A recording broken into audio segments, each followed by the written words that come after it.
Welcome back to വൺവെസ്റ്റർ. ഞാൻ എൻ്റെ previous എപ്പിസോഡിൽ മാർക്കറ്റ്സ് മോജോ എന്ന് പറയുന്ന ഫൈനാൻഷ്യൽ പോർട്ടലിൻ്റെ ഒരു ക്വിക്ക് റിവ്യൂ ഞാൻ നിങ്ങൾക്ക് കാണിച്ചു തന്നിരുന്നു. ഇന്നത്തെ എപ്പിസോഡിൽ ഞാൻ മാർക്കറ്റ്സ് മോജോയുടെ പോർട്ട്ഫോളിയോയും വാച്ച് ലിസ്റ്റുമാണ് നിങ്ങൾക്ക് കാണിച്ചു തരാൻ ഉദ്ദേശിക്കുന്നത്. ഇതാണ് മാർക്കറ്റ്സ് മോജോയുടെ ഹോം പേജ് എന്ന് പറയുന്നത്. സോ ഇതിൽ നിങ്ങൾക്ക് കാണാൻ പറ്റും വാച്ച് ലിസ്റ്റും പോർട്ട്ഫോളിയോ ഒക്കെ ടോപ്പിൽ മെനുവായിട്ട് കൊടുത്തിട്ടുണ്ട്. ആദ്യം ഞാൻ മാർക്കറ്റ്സ് മോജോയുടെ വാച്ച് ലിസ്റ്റാണ് കാണിച്ചു തരാൻ ഉദ്ദേശിക്കുന്നത്. സോ ടോപ്പിൽ വാച്ച് ലിസ്റ്റ് എന്ന് പറയുന്ന ഓപ്ഷൻ ക്ലിക്ക് ചെയ്യുക. ഇതാണ് മാർക്കറ്റ്സ് മോജോയുടെ വാച്ച് ലിസ്റ്റ് എന്ന് പറയുന്നത്. ഇപ്പോൾ ഇത് എം ടി ആണ്. ഞാനിപ്പോൾ കുറച്ച് സ്റ്റോക്സ് സാമ്പിൾ ആഡ് ചെയ്യുകയാണ്. അപ്പം ഐഷർ മോട്ടോഴ്സ് ആണ് ആദ്യത്തെ സ്റ്റോക്ക്. നമുക്ക് ഓപ്ഷനലി ഈ സ്റ്റോക്ക് പോർട്ട്ഫോളിയോ ആഡ് ചെയ്യണമെന്നുണ്ടെങ്കിൽ ഇവിടെ ക്വാണ്ടിറ്റിയും പ്രൈസും എൻ്റർ ചെയ്ത് കൊടുത്താൽ മതി. ഞാനിപ്പോൾ തൽക്കാലം അത് ആഡ് ചെയ്യുന്നില്ല. അടുത്തതായിട്ട് ഞാൻ ബ്രിട്ടാനിയയാണ് ആഡ് ചെയ്യുന്നത്.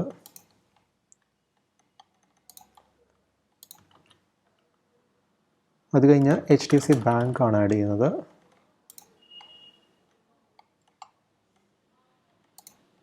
സോ ഞാൻ 3 സ്റ്റോക്ക് വാച്ച് ലിസ്റ്റ് ആഡ് ചെയ്തിട്ടുണ്ട്. ഇനി ഞാനൊന്ന് റിഫ്രഷ് ചെയ്യുകയാണ്. സോ ഇപ്പോൾ നിങ്ങൾക്ക് കാണാൻ പറ്റും ഞാൻ ആഡ് ചെയ്തിരിക്കുന്ന 3 സ്റ്റോക്സ് ഇവിടെ ലിസ്റ്റ് ചെയ്തിട്ടുണ്ട്. അതിൻ്റെ ഇവരുടെ ഒരു സ്കോർ കാണിച്ചിട്ടുണ്ട്. അതുകൂടാതെ ലേറ്റസ്റ്റ് പ്രൈസ് എത്രയാണെന്നും അതിൻ്റെ വോളിയം എത്രയാണെന്നും ഇന്നത്തെ ചേഞ്ച് എത്രയാണെന്നുള്ളത് ഇവിടെ കാണിച്ചിട്ടുണ്ട്. അത് കഴിഞ്ഞ് ടെക്നിക്കൽ അനാലിസിസിൻ്റെ ഒരു ഡീറ്റെയിൽസ് ഇവിടെ കൊടുത്തിട്ടുണ്ട്. അതെന്ന് പറഞ്ഞാൽ ഇവരുടെ തന്നെ ഒരു വ്യൂയിലാണ്. അതുപോലെ ഫൈനാൻഷ്യൽ ട്രെൻഡും ഇവരുടെ തന്നെ ഒരു വ്യൂ ആണ്. പക്ഷേ ഞാൻ പ്രീവിയസ് വീഡിയോയ്ക്കകത്ത് പറഞ്ഞിട്ടുണ്ട് അത് ഫോളോ ചെയ്ത് നിങ്ങളൊരു ഡിസിഷൻ എടുക്കൽ എന്നുള്ളത്. ഇനി അടുത്ത ടാബ് എന്ന് പറയുന്നത് പ്രൈസ് റിലേറ്റഡ് ആണ്. അതിൻ്റെ അകത്ത് തന്നെ നമ്മൾ ആഡ് ചെയ്തിരിക്കുന്ന സ്റ്റോക്സിൻ്റെ ഒക്കെ വോളിയും റിട്ടേൺസും കാണിച്ചിട്ടുണ്ട്. നമ്മൾ ആഡ് ചെയ്തപ്പോൾ മുതലുള്ള റിട്ടേൺസ് ആണ് അവർ കാണിച്ചിരിക്കുന്നത്. പിന്നെ ലാസ്റ്റ് ഡേയിലെ ഹൈയും ലോവും കാണിച്ചിട്ടുണ്ട്. പിന്നെ അടുത്ത ഓഫർ പ്രൈസ് എത്രയാണെന്നുള്ളതും കാണിച്ചിട്ടുണ്ട്. അത് കഴിഞ്ഞ് പിന്നുള്ള ടാബ് എന്ന് പറയുന്നത് ഹൈയും ലോവും ആണ്. അതിൻ്റെ അകത്ത് തന്നെ അന്നത്തെ ദിവസത്തെ ഹൈ ഉണ്ട്, ലോ ഉണ്ട്, അതുപോലെ 52 വീക്ക് ഡീറ്റെയിൽസ് ഉണ്ട്. അതുപോലെ അതുകൂടാതെ ഓൾ ടൈം ലോവും ഹൈയും കാണിച്ചിട്ടുണ്ട്. പിന്നെ ഉള്ളത് ഡിവിഡൻഡ് റിലേറ്റഡ് ഡേറ്റയാണ്. അത് കഴിഞ്ഞ് പിന്നെ ഇവരുടെ തന്നെ ഒരു അനാലിസിസ് ആണ്. അവരുടെ സ്കോർ എത്ര എന്നുള്ളതാണ് കാണിച്ചിരിക്കുന്നത് നമ്മൾ ആഡ് ചെയ്തിരിക്കുന്ന സ്റ്റോക്സിൻ്റെ. പിന്നെ ആ സ്റ്റോക്കിൽ ഇവരുടെ കയ്യിലുള്ള എന്തൊക്കെ റിസ്ക് ആണെന്നുള്ളതാണ് കാണിച്ചിരിക്കുന്നത്. അതായത് മാർക്കറ്റ് ക്യാപിറ്റലൈസേഷൻ കാണിച്ചിട്ടുണ്ട്, അതിനകത്ത് റിട്ടേൺസ് കാണിച്ചിട്ടുണ്ട്, ഈ സ്റ്റോക്കിൻ്റെ ഒരു വോളറ്റിലിറ്റി കാണിച്ചിട്ടുണ്ട്, പിന്നെ റിസ്ക് അഡ്ജസ്റ്റ് ചെയ്തിട്ടുള്ള ഒരു റിട്ടേൺ കാണിച്ചിട്ടുണ്ട്, പിന്നെ ഓരോ സ്റ്റോക്കിൻ്റെ ബീറ്റ കാണിച്ചിട്ടുണ്ട്. ഇതിൽ റിസ്ക് അഡ്ജസ്റ്റഡ് റിട്ടേൺ എന്ന് പറയുന്നത് ഇവർ ഡിഫൈൻ ചെയ്തിട്ടില്ല, അവർ എന്ത് ബേസ് ചെയ്താണ് കാണിച്ചിരിക്കുന്നുള്ളത്. പക്ഷേ വോളറ്റിലിറ്റി എന്ന് പറയുന്നത് ബീറ്റ ബേസ് ചെയ്തിട്ടായിരിക്കണം. അത് കഴിഞ്ഞിട്ട് ലിക്വിഡിറ്റി ഡേറ്റ ആണ് കാണിച്ചിരിക്കുന്നത്. അതിൻ്റെ അകത്ത് ഈ ആഡ് ചെയ്തിരിക്കുന്ന സ്റ്റോക്സിൻ്റെ വോളിയം ആണ് കാണിച്ചിരിക്കുന്നത്. അതായത് അത് നമുക്ക് പെട്ടെന്ന് സെല് ചെയ്യാനും ബൈ ചെയ്യാനും പറ്റുന്ന സ്റ്റോക്സ് ആണെന്നുള്ളത്. അപ്പം ഇത് ചെക്ക് ചെയ്ത് അറിയാൻ പറ്റും. അതിന് പിന്നെ ഡിഫറെൻറ്റ് റേഷ്യോസ് ആണ് കാണിച്ചിരിക്കുന്നത്. അതിൻ്റെ അകത്ത് തന്നെ മാർക്കറ്റ് ക്യാപിറ്റലൈസേഷനും ഡിവിഡൻറ്റും പിന്നെ PE മൾട്ടിപ്പിളും റിട്ടേൺ ഓൺ ഇക്വിറ്റിയും ഡെപ്റ്റ് ടു ഇക്വിറ്റി റേഷ്യോയും പ്രൈസ് ടു ബുക്ക് വാല്യൂ ഒക്കെ കാണിച്ചിട്ടുണ്ട്. അത് കഴിഞ്ഞിട്ട് പിന്നെ നമ്മൾ ആഡ് ചെയ്തിരിക്കുന്ന സ്റ്റോക്സിൻ്റെ ഫൈനാൻഷ്യൽസ് കാണിച്ചിട്ടുണ്ട്. അതിന് പിന്നെയും എഗെയിൻ റിട്ടേൺസ് കാണിച്ചിട്ടുണ്ട്. അതെന്ന് പറഞ്ഞാൽ 1 ഡേ മുതൽ 5 ഇയർ വരെയുള്ള അബ്സല്യൂട്ട് റിട്ടേൺസ് ആണ് കാണിച്ചിരിക്കുന്നത്. അത് കഴിഞ്ഞിട്ട് നമ്മൾ ആഡ് ചെയ്തിരിക്കുന്ന സ്റ്റോക്കിൻ്റെ ഒരു റിസൾട്ടിൻ്റെ ഓവർവ്യൂവും കൊടുത്തിട്ടുണ്ട്. അതായത് ആ കമ്പനീസൊക്കെ അനൗൺസ് ചെയ്തിരിക്കുന്ന റിസൾട്ട് പോസിറ്റീവ് ആണോ നെഗറ്റീവ് ആണോ എന്നുള്ളത് ഇവരുടെ പാരാമീറ്റേഴ്സ് വെച്ചിട്ട് അവർ കാണിച്ചിട്ടുണ്ട്. ഇത്രയും കാര്യങ്ങളാണ് വാച്ച് ലിസ്റ്റിൻ്റെ അകത്ത് അവൈലബിൾ ആയിട്ടുള്ളത്. ഇനി നമുക്ക് പോർട്ട്ഫോളിയോ ചെക്ക് ചെയ്യാം. അതിൽ നമുക്ക് ടോപ്പിൽ പോർട്ട്ഫോളിയോ എന്ന് പറയുന്ന ബട്ടണിൽ ക്ലിക്ക് ചെയ്താൽ മതി. ഞാനിപ്പം അതിൻ്റെ അകത്തും കുറച്ച് സ്റ്റോക്സ് ആഡ് ചെയ്യുകയാണ്. സോ അതിൽ ആദ്യമായിട്ട് ആഡ് ചെയ്യാൻ പോകുന്നത് ITC ആണ്.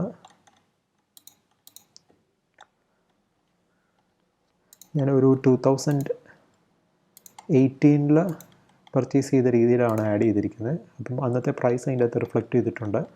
അത് കഴിഞ്ഞിട്ട് ഞാൻ അടുത്ത സ്റ്റോക്കായിട്ട് ആഡ് ചെയ്യാൻ പോകുന്നത് ശോഭ ഡെവലപ്പേഴ്സ് ആണ്. അതും എഗെയിൻ ഞാനൊരു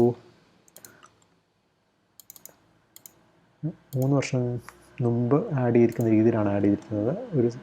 അപ്പോൾ അന്നത്തെ റേറ്റ് അവിടെ റിഫ്ലക്റ്റ് ചെയ്തിട്ടുണ്ട്. അത് കഴിഞ്ഞ് ഒരു സ്റ്റോക്കും കൂടെ ആഡ് ചെയ്യുകയാണ്. ഞാനിപ്പം ബ്രിട്ടാനിയ കൂടെ അപ്ഡേറ്റ് ചെയ്യുകയാണ്. അത് ഞാൻ കഴിഞ്ഞ ആഴ്ചയിൽ വാങ്ങിച്ച രീതിയിലാണ് എൻ്റർ ചെയ്തിരിക്കുന്നത്. എന്നിട്ട് ഞാൻ സേവ് കൊടുത്തു. ഇതാണ് മാർക്കറ്റ്സ് മോജോയുടെ പോർട്ട്ഫോളിയോയുടെ ഒരു ഓവർവ്യൂ എന്ന് പറയുന്നത്. സോ ഇതിൻ്റെ അകത്ത് നമുക്ക് ആഡ് ചെയ്തിരിക്കുന്ന സ്റ്റോക്സ് എല്ലാം കാണാൻ പറ്റും. അതിൻ്റെ പ്രൈസും വോളിയും പിന്നെ നമ്മൾ ഗെയിൻ ആണോ ലോസ് ആണോ എന്നുള്ളതെല്ലാം കാണിച്ചിട്ടുണ്ട്. അതുകൂടാതെ ടെക്നിക്കൽ ഡീറ്റെയിൽസ് കാണിച്ചിട്ടുണ്ട്. അതുപോലെ ഇവരുടെ റെക്കമെൻഡേഷൻസും ഒപ്പീനിയൻസും ഇതിൻ്റെ അകത്ത് കാണിച്ചിട്ടുണ്ട്. അത് കഴിഞ്ഞ് വാച്ച് ലിസ്റ്റിലെ പോലെ തന്നെ നമ്മൾ ആഡ് ചെയ്തിരിക്കുന്ന സ്റ്റോക്സിൻ്റെ അഡീഷണൽ ഡീറ്റെയിൽസ് കാണണമെന്നുണ്ടെങ്കിൽ കുറേ ടാബ്സ് പിന്നെയും കൊടുത്തിട്ടുണ്ട്. ഇതിലിപ്പം ഹോൾഡിങ്സിൻ്റെ അകത്ത് ലേറ്റസ്റ്റ് നമ്മൾ ആഡ് ചെയ്തിരിക്കുന്ന സ്റ്റോക്സിൻ്റെ ലേറ്റസ്റ്റ് പ്രൈസും നമ്മൾ പർച്ചേസ് ചെയ്തിരിക്കുന്ന പ്രൈസും ഇപ്പോഴത്തേക്ക് മാർക്കറ്റ് പ്രൈസും പിന്നെ ഇന്നത്തെ റിട്ടേൺസും ഇതെല്ലാം കാണിച്ചിട്ടുണ്ട്. അത് പിന്നെ പ്രൈസ് എടുക്കുമ്പോഴത്തേക്ക് അഗെയിൻ ഡേയ്സ് ഹൈയും ലോവും 52 വീക്ക് ഡീറ്റെയിൽസും ഓൾ ടൈം ലോവും ഹൈയെല്ലാം കാണിച്ചിട്ടുണ്ട്. പിന്നെ നമ്മൾ ആഡ് ചെയ്തിരിക്കുന്ന സ്റ്റോക്കിൻ്റെ ഒരു കോൺട്രിബ്യൂഷൻ കാണിച്ചിട്ടുണ്ട്. അതായത് നമ്മുടെ പോർട്ട്ഫോളിയോയിൽ ഓരോ സ്റ്റോക്കിൻ്റെയും എത്ര പെർസെൻറ്റേജ് ആണ് നമ്മുടെ ഹോൾഡിങ്സ് എന്നുള്ള രീതിയിൽ കുറച്ച് ഡേറ്റ ഇതിനകത്ത് കാണിച്ചിട്ടുണ്ട്. അത് കഴിഞ്ഞ് ഡിവിഡൻസ് ആണ് കാണിച്ചിരിക്കുന്നത്. നമ്മൾ ആഡ് ചെയ്തിരിക്കുന്ന സ്റ്റോക്കിൻ്റെ ഡിവിഡൻറ്റ് എത്ര രൂപ ഡിവിഡൻറ്റ് കിട്ടി എന്നുള്ളതാണ് കാണിച്ചിരിക്കുന്നത്. അത് കഴിഞ്ഞ് പിന്നെ മോജോ എന്ന് പറഞ്ഞ് ഇവരുടെ തന്നെ കുറച്ച് സ്കോർസാണ് കാണിച്ചിരിക്കുന്നത്. പിന്നെ നമ്മൾ ആഡ് ചെയ്തിരിക്കുന്ന സ്റ്റോക്കിൻ്റെ ഒരു റിസ്ക് അനാലിസിസ് ആണ്. അത് കഴിഞ്ഞ് ലിക്വിഡിറ്റി ഡീറ്റെയിൽസ് ആണ്. പിന്നെ ടാക്സ് ആണ്. നമ്മൾ സെല്ല് ചെയ്യുവാണെങ്കിൽ എത്ര രൂപ ടാക്സ് ആവും എന്നുള്ളതാണ് ഈ കാണിച്ചിരിക്കുന്നത്. അത് കഴിഞ്ഞ് പിന്നെ ഫണ്ടമെൻ്റൽ അനാലിസിസിന് വേണ്ടിയിട്ട് നമ്മൾ ആഡ് ചെയ്തിരിക്കുന്ന സ്റ്റോക്കിൻ്റെ മാർക്കറ്റ് ക്യാപിറ്റലൈസേഷനും പി മൾട്ടിപ്പിളും അങ്ങനെയുള്ള ഡീറ്റെയിൽസ് ആണ് ഇതിൻ്റെ കാണിച്ചിരിക്കുന്നത്. പിന്നെ നമ്മൾ ആഡ് ചെയ്തിരിക്കുന്ന സ്റ്റോക്സിൻ്റെ പ്രോഫിറ്റ് റിലേറ്റഡ് ഡീറ്റെയിൽസും റവന്യൂ റിലേറ്റഡ് ഡീറ്റെയിൽസും ആണ് ഈ കാണിച്ചിരിക്കുന്നത്. പിന്നെ അതിൻ്റെ റിട്ടേൺസ് ആണ് കാണിച്ചിരിക്കുന്നത്.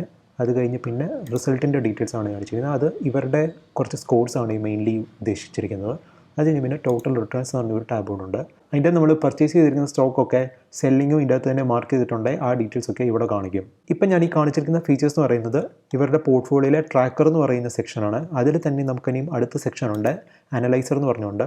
സോ നമ്മൾക്കപ്പം ആഡ് ചെയ്തിരിക്കുന്ന സ്റ്റോക്കിൻ്റെ പിന്നെയും കുറച്ച് അനാലിസിസ് അതിൻ്റെ അകത്തുനിന്ന് കിട്ടും. അത് കഴിഞ്ഞ് വീണ്ടും ഉണ്ട് ഒപ്റ്റിമൈസർ എന്ന് പറഞ്ഞ് അടുത്തൊരു ടാബ് കൂടെ ഉണ്ട്. അതിൽ ക്ലിക്ക് ചെയ്യുമ്പോഴത്തേക്ക് ഇവർ നമ്മളെ പോർട്ട്ഫോളിയോ ഒപ്റ്റിമൈസ് ചെയ്യാനായിട്ട് ഹെൽപ്പ് ചെയ്യും. ഞാനപ്പോൾ അത് സ്കിപ്പ് ചെയ്യുകയാണ്. ഞാൻ മാർക്കറ്റ്സ് മോജോ എന്ന് പറയുന്ന ഈ ടോപ്പിക്കിൻ്റെ ഫസ്റ്റ് പാർട്ടിൽ ഞാൻ മെൻഷൻ ചെയ്തിട്ടുണ്ടായിരുന്നു. ഈ വെബ്സൈറ്റ് എന്ന് പറയുന്നത് നിങ്ങൾ ഫാക്റ്റ് ചെക്ക് ചെയ്യാൻ വേണ്ടിയോ അല്ലെങ്കിൽ നിങ്ങൾക്ക് ആവശ്യമുള്ള ഡേറ്റ കളക്ട് ചെയ്യാൻ വേണ്ടി മാത്രമേ യൂസ് ചെയ്യാവുന്നത്.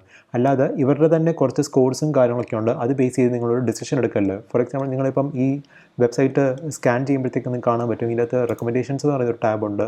അതിൻ്റെ അകത്ത് വേറെ കുറേ ബ്രോക്കേഴ്സ് റെക്കമെൻഡ് ചെയ്തിരിക്കുന്ന സ്റ്റോക്സ് ഇതിൻ്റെ കാണിച്ചിട്ടുണ്ട്. സോ അതൊന്നും കണ്ടിട്ട് നിങ്ങൾ പർച്ചേസ് ചെയ്യാതിരിക്കുക. അതിൻ്റെ റീസൺ എന്താ ഞാൻ എൻ്റെ പ്രീവിയസ് എപ്പിസോഡിൻ്റെ അത് പറഞ്ഞിട്ടുണ്ടായിരുന്നു. സോ നിങ്ങൾ എന്തായാലും അത് കണ്ടിട്ടില്ലെങ്കിൽ ആ എപ്പിസോഡും കൂടെ കാണുക. ഇത്രയും കാര്യങ്ങളാണ് marketsmojo.com ഞാൻ ചെക്ക് ചെയ്യുന്ന കാര്യങ്ങളും നിങ്ങൾ അറിഞ്ഞിരിക്കേണ്ട കാര്യങ്ങളും. ഈ എപ്പിസോഡ് നിങ്ങൾക്ക് യൂസ്ഫുൾ ആയിട്ട് തോന്നിയിട്ടുണ്ടെങ്കിൽ എൻ്റെ ചാനൽ സബ്സ്ക്രൈബ് ചെയ്യുക. So good bye until the next episode.